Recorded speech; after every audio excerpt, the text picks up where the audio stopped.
If we value the pursuit of knowledge, we must be free to follow wherever that search may lead us. The free mind is not a barking dog to be tethered on a 10-foot chain. Back in the late 1700s, early 1800s time period, there was a social movement liberating the modern world from the reign of control that religion and superstition had on the people. Essentially, after our darkest part on the precession of the equinox, we were really beginning to wake up. Started making new inventions that were rapidly changing the world. The industrial era was beginning. Because of this, we began to see that maybe religion as an answer was not in our best interest, and so the movement happened. We turned to science instead to answer our questions about the universe. The only problem with this was that we grouped in many things with superstition that we probably shouldn't have. Things like consciousness, intuition, human connection, paranormal phenomenon. All of it went right out of the door with superstition, when in fact we've proven these things today to be real. So after 200 years of just going with the same idea about what's classified as superstition and what's okay to talk about, mainstream science is still going with the assumption that consciousness is just a part of the brain. They don't know how it works, they don't have a single rational explanation for it, but they keep on believing it. Why? Well, when we tossed superstition out of the door, even talking about it became taboo. It's just not done. Literally, the reason that it's tough talking about this stuff in the mainstream scientific community is because that's just the way science has been for 200 years. They won't have any of it, even though there are scientific institutions that prove that theory wrong. The field of noetics and the works of biologist Rupert Sheldrake and his colleagues have more than proven mass consciousness exists and is definitely not a part of the brain. Now, no disrespect to the scientific community, but that assumption that we're still holding on to has not gotten us anywhere. It's time we begin to question the decisions of our ancestors, because many of the things that we've been led to believe to be true simply is not.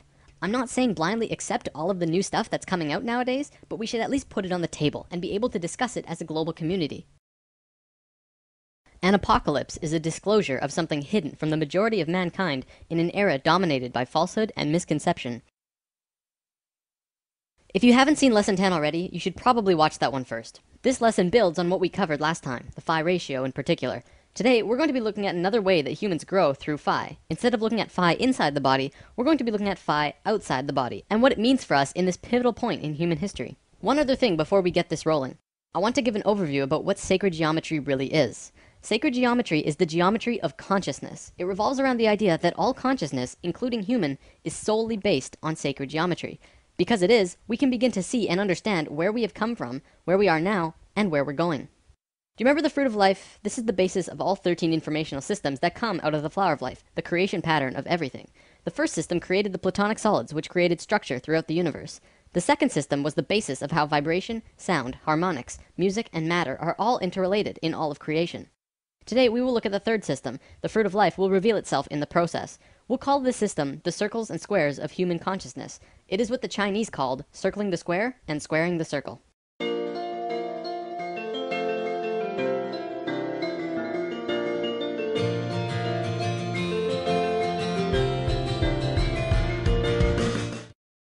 Remember when we discussed the platonic solids in lesson 6? I explained that there are 5 shapes from which all shapes and matter in existence come from and form into. I showed you that all of them will sit perfectly within a sphere, each with every corner touching the sphere perfectly. Well, there's one other shape that can do that. It's a characteristic that only one of the platonic solids have, making it special. It is the cube, which you can put every single platonic solid inside, and an edge or point will touch the inside of the cube perfectly. Through truncating the cube in different ways, you can create all of the other shapes. Because of this characteristic, it essentially means that the cube is like the father of all shapes. It is a male form. And the sphere is the mother of all shapes. It is a female form. All levels of consciousness in the universe are integrated by a single image in sacred geometry. It is the key to space, time, and dimension, as well as consciousness itself. Each level is a geometric image or lens that spirit looks through to see the one reality, resulting in a completely different experience. In the case of humans, this image is the circle and square. This is what Leonardo da Vinci was doing when he drew this drawing, and I'm going to show you what this circle and square combination mean. If you put a circle inside a square perfectly, and then continue to put another circle and square, each with the same diameter, one radius away on all sides, going outwards, you get a drawing that looks like this. You'll notice that with the first circle and square, they fit perfectly within the other. This also happens with the second circle and square. However, then the squares begin penetrating circles. The male form begins interacting with the female form. Why is this important? Well, the circles and squares begin to equate the phi ratio. See, when the circumference of a circle and the perimeter of the square are equal, this equates the phi ratio. So as you can see on this diagram, on the 4th square and the 5th circle, it begins to create the phi ratio. It's close, but not perfect. It's only a 0.6 difference. I'm measuring in radii, by the way. The inner circle has a radius of 1, so it's 2 radii across. The next is 4, and then 6, 8, 10, and so on. Anyways, so the one we just looked at makes a close phi ratio, and then it moves out of sync, staying out of sync for a bit, and then bam! Again, it moves into yet another phi ratio. This time, the difference is only 0.52, even closer to perfection than before. This will continue on forever. If you were to continue this drawing outwards to infinity, each time it would go into sync, drop out of sync for a few circles and squares, but then eventually hit phi again closer than it did the last time. Right now, there are 3 primary levels of consciousness that we are going to be talking about. They are essentially who we were, who we are, and who we will be. We'll call it the first, second, and third, so that it's easy to understand what we're talking about. The ancient Egyptians were very concerned with these 3 levels as well, and much of their culture was based on this information. Each of these levels has their own geometric lens too, which look like this. We'll come back to these soon. This is the first level of consciousness, and this is the third. We are on neither of these 2 phi levels on this circle and square chart. Where we are, the second level of consciousness, is here. We are on the 5th square relative to the 6th circle. For quite a while now, I've been saying that we're at a disharmonic level, and it's something that we're passing through as a species. Now you begin to see the bigger picture of what I meant. The reason it's disharmonic is because it does not equate a phi ratio. Not even close. Disharmonic levels are important because they bridge a gap between the divine, pure levels. However, when a species is here, it has to get in and get out as fast as possible, or else they will destroy themselves and everything around them incredibly quickly. You can see this happening all around the world today, because we're at the very end of it, and everything is crashing down on us. We've discussed this all before, notably in the intros of lesson 1 and 2. So the reason that we're on this circle and square combination and not the 6th square relative to some other circle is because of this. If you take the square and rotate it 45 degrees, it actually creates a bridge. It connects us from 2 harmonic levels of being. We're moving from one state of being to the other, this time even closer to source. This is a very exciting time for us. Oh, let me show you this too. This is how the Great Pyramid is set up. This chamber here is called the King's Chamber. If you cut the Great Pyramid horizontally at the King's Chamber, which was the main initiation chamber, and rotate the top half 45 degrees, it makes the exact same image as our level of consciousness. There's a reason for that. The Great Pyramid is the key instrument in allowing humans to reach the 3rd level of consciousness, both as a species and individually. In fact, that's part of the reason why the Great Pyramids were created in the first place. Let's talk more about these levels though. So what Leonardo was drawing was actually the first level of consciousness. See how he hid lines in this drawing? If you complete this grid, it creates an 8x8 grid. This is the same 64 square grid found on the first level. Measuring in radii, this grid is 8x8. However, the circle has 10 radii across, so we'll call this first level an 8x10. This is where we were. According to Thoth, an Ascended Master who has provided much of this information with us, the first level is the first time self-aware consciousness began. The second level has 10 squares across the large square, and a 12 radii circle, so we'll call it a 10x12. This is where we are now. This level is the 3rd level, which is also called Christ consciousness. It is a 14x18. Now, there's always a reason for everything in sacred geometry. Nothing, absolutely nothing, happens without a reason. Everything is connected. Out of the whole spectrum of possibilities, why did self-aware human consciousness begin when the 4th square went into harmony with the 5th circle?